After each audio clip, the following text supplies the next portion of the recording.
సహోదరి సహోదరుడా, మన యొక్క పిల్లల కొరకు మనం ఏడవాలి అని దేవుని యొక్క వాక్యం సెలవిస్తుంది. ఈ రాత్రి నీ కుటుంబం కొరకు నువ్వు ఏడ్చే విశ్వాసరాలుగా ఉన్నావా? ఉపవాసంతో, ప్రత్యేకతాపంతో, ప్రార్థనతో ఈ యొక్క రోజు నువ్వు ప్రారంభించడానికి ఇష్టపడుతూ ఉన్నావా?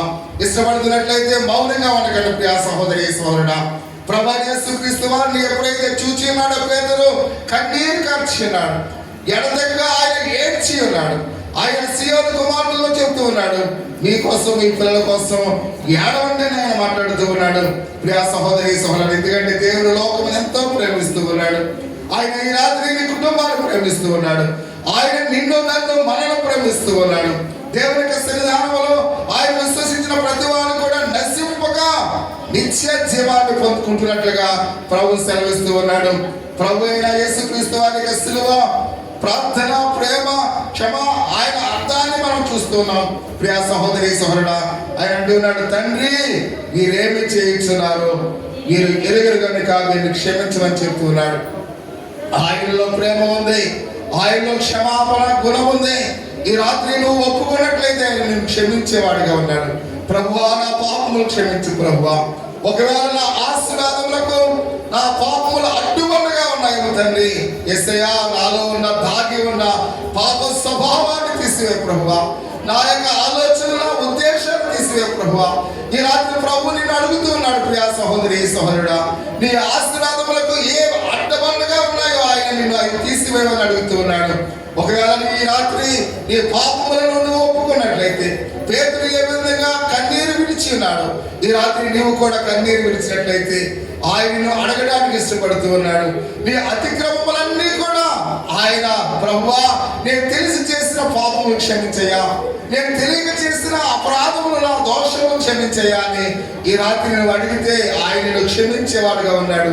ఆయన అంటున్నాడు, తండ్రి మీరేమి చేయించున్నారో మీరు ఎరుగరు కనుక మీరు క్షమించమని చెప్తూ ఉన్నాడు. శిలువ సన్నిధానంలో సుంకర వలె ప్రార్థన చేద్దాం. సుంకరి, అయ్యా నీ వైపు కళ్ళెత్తి చూడడానికి కూడా నేను అర్హత లేని వాడిగా ఉన్నానయ్యా అని తన యొక్క రొమ్ములు గుద్దుకుంటూ నేను ఏ విధమైన అర్హత లేని వాడిగా ఉన్నానని సుంకరి కన్నీరు కరుస్తూ ఉన్నాడు. ఈ రాత్రి సుంకరి యొక్క ప్రార్థన దేవుడు విన్నాడు. ఒకవేళ నీవు కూడా సుంకరి వలె దేవుని యొక్క సన్నిధానంలో తగ్గించుకుని ప్రార్థన చేసినట్లయితే నీ ప్రార్థన కూడా ఆయన వినడానికి ఇష్టపడుతూ ఉన్నాడు.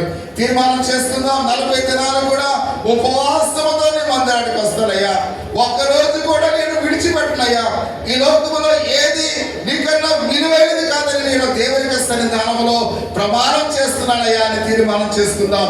ఒకవేళ నువ్వు నిజమైన తీర్మానం చేస్తున్నట్లయితే నీ కుటుంబాన్ని దేవుడు ఆశ్రయించడానికి ఆయన ఇష్టపడుతూ ఉన్నాడు. నీ కుమారులను ఉన్నతమైన స్థితిలో చూడడానికి ఆయన ఇష్టపడుతూ ఉన్నాడు. నువ్వు చేసే ఉద్యోగంలో, నువ్వు చేసే వ్యాపారంలో, నువ్వు చేసే వ్యవసాయంలో దేవుడు నిన్ను ఎంతగానో ఆశ్రయించడానికి ఇష్టపడుతూ ఉన్నాడు. ఒకవేళ నిరుద్యోగిగా ఉన్నట్లయితే ఆయన నీకు ఉపాధిని కల్పించడానికి ఇష్టపడుతూ ఉన్నాడు. నీ జీవితంలో నువ్వు ఏది అక్కర కలిగి ఉన్నావో దేవుడికి ఇవ్వడానికి ఇష్టపడుతున్నాడు. కానీ అడ్డుబండగా ఉన్న నీ పాప స్వభావాన్ని ఈ రాత్రే, ఇప్పుడే కన్నీరు విడిచి ప్రభువా నన్ను క్షమించు ప్రభువా అని పేతురు అడిగినట్లుగా అడుగుదాం. ప్రియ సహోదరి సహోదరుడా, ప్రార్థనలో దేవునికి ఎంతో సన్నిహితంగా మనం ఉందాం. ఆయన మనకు నిజమైన స్నేహితుడిగా ఉన్నాడు, నిజమైన తండ్రిగా ఉన్నాడు, నిజమైన తల్లిగా ఉన్నాడు. మన తండ్రికి మనం ఏ విధంగా అడుగుతూ ఉన్నామో ప్రభువుని కూడా ఈ రాత్రి మనం అడగడానికి ఇష్టపడదాం. కాబట్టి నిన్నే ప్రజలు యోనాకు ఏ విధంగా ప్రేమ కనికరాన్ని కలిగి ఉన్నారు, నిన్నే ప్రజలు ఏ విధంగా తగ్గింపు యొక్క స్థితిని కలిగి ఉన్నారు, నిన్నే పట్టణాన్ని దేవుడు తన ఉగ్రతను చూపించకుండా నిన్నే ప్రాంతాన్ని ఏ విధంగా రక్షించాడు. ఈ రాత్రి కాల సమయంలో ఒకవేళ నువ్వు వ్యాధి కలిగినా, బాధ కలిగినా, నెమ్మది లేని జీవితాన్ని నువ్వు జీవిస్తున్నా, యేసు నామములో నీ ప్రతి అవసరాన్ని ఆయన తీర్చడానికి ఇష్టపడుతున్నాడు. నీలో ఉన్న బలహీనతను తీసివేయడానికి ఇష్టపడుతున్నాడు. నీలో ఉన్న ఆర్థిక సమస్యలు తీసివేయడానికి ఇష్టపడుతూ ఉన్నాడు. నేనే ప్రజలు ఏ విధంగా తగ్గించుకుని ప్రార్థన చేసి ఉన్నారు.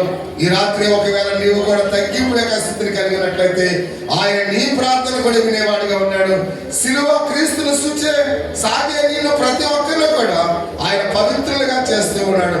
ఈ రాత్రి శిలువను చూస్తూ శిలువలో నువ్వు సాగినట్లయితే, శిలువను చూస్తూ శిలువలో నువ్వు తగ్గించుకున్నట్లయితే, శిలువను చూస్తూ నీ పాపాన్ని క్షమించమని దేవుని అడిగినట్లయితే ఈ రాత్రి సమస్త ఆశీర్వాదములకు ఘనతకు ఆయన నిన్ను ప్రాముఖ్యమైన వ్యక్తిగా ఆయన నిన్ను ఉంచడానికి ఇష్టపడుతూ ఉన్నాడు. హృదయ ప్రేరేపణ కలిగిన వారు ఎవరో ఒకరు చిన్న ప్రార్థన చేయవలసిందిగా తెలియపరుస్తూ ఉన్నాము.